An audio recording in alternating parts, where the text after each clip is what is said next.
Assalamualaikum warahmatullahi wabarakatuh. Saya Nurafik Aziza dengan NIM 24120006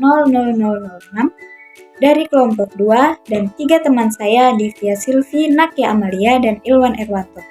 Baik, kelompok kami akan membahas tentang kebijakan fiskal, moneter, dan utang luar negeri. Baik, saya di sini akan menjelaskan tentang kebijakan fiskal. Kebijakan fiskal adalah serangkaian tindakan pemerintah untuk mengelola pendapatan dan pengeluaran negara guna memengaruhi kondisi ekonomi seperti inflasi, pengangguran, dan pertumbuhan ekonomi. Kebijakan ini menggunakan instrumen utama berupa anggaran pendapatan dan belanja negara atau APBN yang mencakup penerimaan, misalnya pajak, dan pengeluaran, misalnya belanja negara dan subsidi. Baik, kita masuk ke tujuan kebijakan fiskal. Yang pertama yaitu mengendalikan ekonomi, menjaga stabilitas ekonomi dari gejolak investasi dan resesi. Kemudian kedua, meningkatkan kesejahteraan, memastikan kekayaan negara didistribusikan secara merata melalui subsidi pendidikan dan kesehatan. Kemudian terakhir, mendorong pertumbuhan, menciptakan kondisi yang kondusif untuk investasi dan aktivitas ekonomi. Baik, kita masuk ke jenis-jenis kebijakan fiskal. Yang pertama ada kebijakan fiskal ekspansif. Kebijakan fiskal ekspansif dilakukan dengan menaikkan belanja negara dan menurunkan tingkat pajak. Kemudian yang kedua ada kebijakan fiskal kontraktif. Kebijakan fiskal kontraktif adalah kebijakan menurunkan belanja negara dan meningkatkan tingkat pajak. Kebijakan ini bertujuan untuk menurunkan daya beli masyarakat dan mengatasi inflasi. Kemudian kita masuk ke instrumen kebijakan fiskal. Yang pertama itu ada pajak. Pajak merupakan sektor instrumen kebijakan fiskal yang dapat dikontrol untuk memengaruhi naik dan turunnya daya beli masyarakat. Kemudian yang kedua, pengeluaran belanja. Instrumen ini dijalankan berdasarkan jumlah nilai belanja negara yang dapat dikurangi atau ditambah sesuai dengan kebutuhan. Kemudian yang terakhir ada dampak kebijakan fiskal. Yang pertama itu ada dampak positif. Yang pertama, mendorong pertumbuhan ekonomi, menciptakan lapangan pekerjaan, menjaga stabilitas ekonomi, dan meningkatkan daya beli masyarakat. Kemudian, dampak negatif, menciptakan defisit anggaran, meningkatkan utang negara, menghambat pertumbuhan ekonomi, dan memengaruhi skor kredit. Baik, itu pemaparan materi dari saya. Materi selanjutnya akan disampaikan oleh teman saya. Assalamualaikum warahmatullahi wabarakatuh. Perkenalkan, nama saya Divya Silvi, NIM 24120025. Saya dari kelompok 2 inginkan materi kebijakan moneter. Apa itu kebijakan moneter? Kebijakan moneter adalah kebijakan yang meliputi langkah-langkah pemerintah yang dilaksanakan oleh Bank Indonesia untuk merubah uang dalam perekonomian. Adapun menurut para ahli, yang pertama yaitu M. Nasir, segala tindakan bank sentral untuk mempengaruhi perkembangan variabel moneter. Yang kedua ada Budiono, tindakan pemerintah melalui bank sentral untuk mempengaruhi dalam situasi makro yang dilaksanakan. Dan yang ketiga ada Pariwarjio, kebijakan otoritas moneter atau bank sentral dalam bentuk agregat moneter. Yang selanjutnya ada kebijakan moneter dibedakan menjadi dua, yaitu yang pertama kebijakan moneter ekspansif atau politik yang longgar, yaitu kebijakan untuk meningkatkan agregat sehingga dapat menaikkan pendapatan nasional. Yang kedua ada kebijakan moneter kontraktif atau politik uang ketat, yaitu kebijakan untuk meningkatkan penawaran agregat sehingga dapat menambah produksi barang atau jasa nasional. Yang selanjutnya ada keterbatasan operasi kebijakan moneter. Yang pertama ada sempitnya ruang lingkup pasar ruang. Dan yang kedua ada berkembangnya lembaga-lembaga keuangan non-bank. Dan yang ketiga ada banyaknya bank-bank umum yang mempunyai kelebihan dana.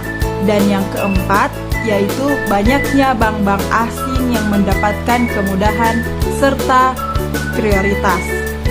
Dan yang selanjutnya adapun tujuan dan peran dari kebijakan moneter. Yang pertama ada peran, yaitu menjaga stabilitas ekonomi, yang kedua menjaga stabilitas tingkat harga, dan yang ketiga meningkatkan kesempatan kerja, yang keempat perbaikan neraca pembayaran. Dan tujuannya yang pertama yaitu menyelenggarakan dan mengatur peredaran uang, dan yang kedua menjaga dan memelihara kestabilan nilai rupiah.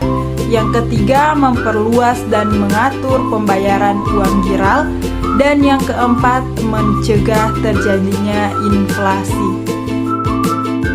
Dan yang selanjutnya adapun dampak positif dan negatif dari kebijakan moneter. Yang pertama ada dampak positif, yaitu menjaga dan meningkatkan stabilitas ekonomi. Yang kedua menjaga stabilitas harga. Yang ketiga mendorong pertumbuhan ekonomi.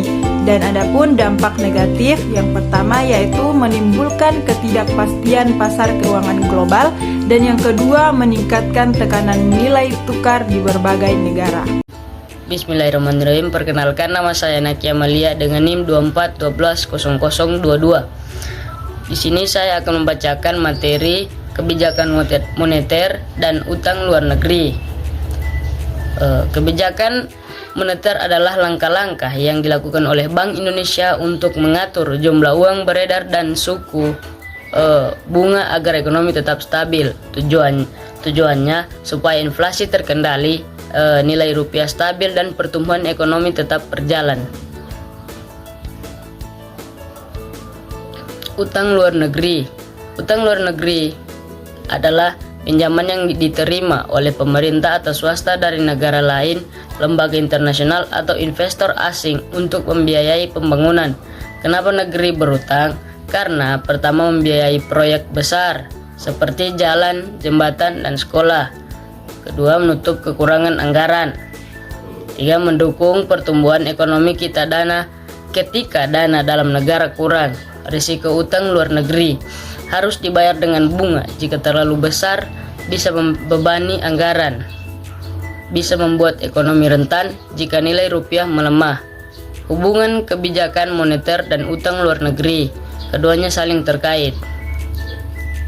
Pertama, suku bunga naik, utang luar negeri jadi lebih mahal karena nilai rupiah cenderung menguat atau lemah tergantung kondisi pasar. Kedua, nilai tukar berubah. Utang luar negeri bisa meningkat bebannya jika rupiah melemah. Tiga, Bank Indonesia menjaga stabilitas rupiah agar pembayaran utang tetap aman. Saya akan melanjutkan materi sebelum. Utang luar negeri.